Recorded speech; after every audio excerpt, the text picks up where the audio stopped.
mata kuliah Sistem Manajemen Informasi, dan kami kelompok 3 akan memaparkan suatu berita yang sekarang lagi hot, terutama di kalangan pengguna teknologi informasi, yaitu yang disebut dengan kecerdasan buatan atau Artificial Intelligence yang disingkat dengan AI. Pemirsa, kecerdasan buatan atau AI menyebabkan pergeseran paradigma, seperti halnya dulu World Wide Web sebelumnya. Berbagai industri menggunakan AI untuk melaksanakan berbagai tugas termasuk layanan pelanggan, dukungan teknis, periklanan, dan diagnosis medis. AI dapat menjalankan layanan ini dengan efisien, efektif, dan sepanjang waktu. AI dapat melakukan tugas rutin yang mengikuti prosedur standar. Dan semakin banyak juga tugas-tugas yang membutuhkan penilaian. Beberapa aplikasi AI bahkan dapat dilatih untuk merespon situasi dengan fleksibilitas.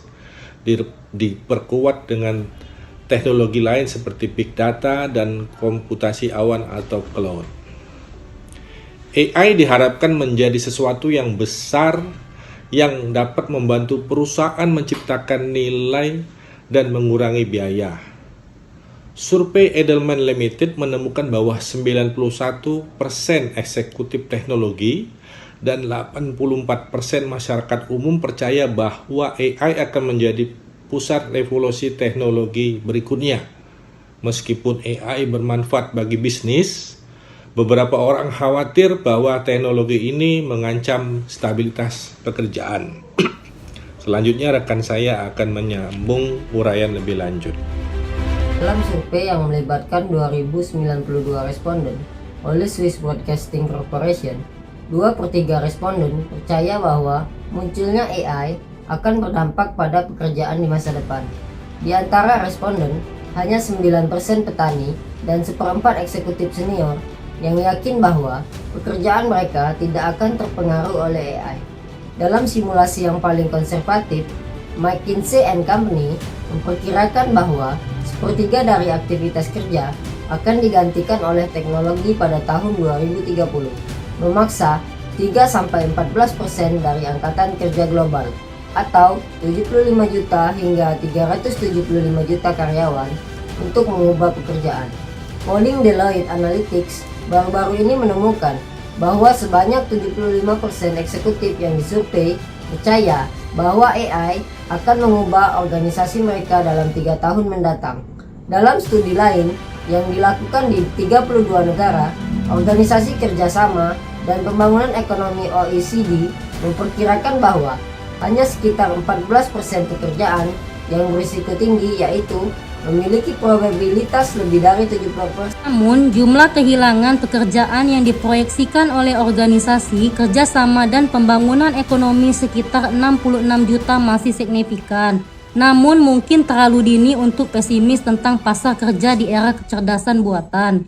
Kemajuan teknologi tidak selalu berarti kehilangan pekerjaan. Penemuan ATM tidak membuat teller bank menjadi tidak diperlukan. Dalam semalam kita masih mengantri di bank saat ini untuk menyelesaikan transaksi tertentu. Alih-alih mengakhiri peran teller bank, ATM telah membebaskan mereka dari tugas-tugas monoton dan berulang untuk fokus pada tantangan yang berguna dan dinamis.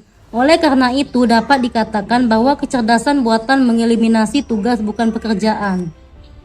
Selain itu, banyak aplikasi AI dirancang untuk memfasilitasi individu dalam melakukan pekerjaan mereka daripada menggantikannya secara keseluruhan. Misalnya, inisiatif AI terkait layanan pelanggan dirancang untuk memberikan layanan pertama dengan menjawab pertanyaan sederhana dari pelanggan, seperti yang dilakukan perwakilan pelanggan manusia. Tetapi kasus yang sulit masih membutuhkan campur tangan manusia, meskipun beberapa aplikasi AI cukup pintar untuk menulis berita atau program komputer. Tujuannya adalah membebaskan petugas hubungan masyarakat dan programmer dari tugas-tugas sederhana tetapi membosankan. Selanjutnya akan dilanjutkan oleh rekan saya Niki Astria. Selain itu, banyak aplikasi AI dirancang untuk memfasilitasi individu dalam melakukan pekerjaan mereka daripada menggantikannya secara keseluruhan. Misalnya, inisiatif AI terkait pelayanan pelanggan dirancang untuk memberikan layanan pertama dengan menjawab pertanyaan sederhana dari pelanggan seperti yang dilakukan perwakilan pelanggan manusia. Tetapi kasus yang sulit masih membutuhkan campur tangan manusia. Meskipun beberapa aplikasi AI cukup pintar untuk menulis berita atau program komputer, tujuannya adalah membebaskan petugas hubungan masyarakat dan programmer dari tugas-tugas sederhana tetapi membosankan. Selanjutnya akan dilanjutkan oleh rekan saya Niki Astria. Kolaborasi antara manusia dan mesin diharapkan memperoleh hasil yang optimal. Studi McKinsey & Company terhadap data historis juga menemukan bahwa hadirnya teknologi baru memang menghilangkan beberapa pekerjaan, tapi mereka juga menciptakan pekerjaan baru di sisi lainnya. Kemajuan teknologi sementara telah menyebabkan kehilangan pekerjaan, tetapi dalam jangka panjang mereka telah menciptakan peluang baru yang dapat diisi oleh individu yang memiliki keterampilan yang tepat untuk berkembang seiring dengan kemajuan teknologi. Dalam survei Edelman, 68% eksekutif teknologi dan 60% masyarakat umum setuju bahwa AI pada awalnya dapat menyebabkan kehilangan pekerjaan, tetapi pada akhirnya akan menciptakan lebih banyak pekerjaan. Baiklah pemirsa, saya akan menyambung apa yang dijelaskan oleh rekan saya tadi, bahwa McKinsey & Company berpendapat AI akan menciptakan 50 juta pekerjaan pada tahun 2030 dan menciptakan lowongan pekerjaan yang belum bisa kita perkirakan saat ini.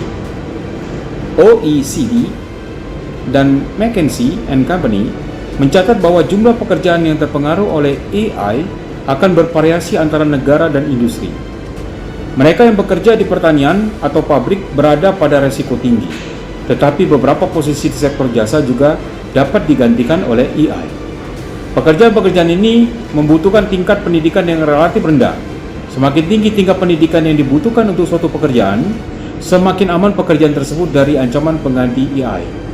McKinsey & Company memperkirakan bahwa jika adopsi otomatisasi cepat terjadi, hingga 375 juta pekerja di seluruh dunia, sekitar 14% dari angkatan kerja global, mungkin harus mengubah pekerjaan dan mengadopsi keterampilan baru.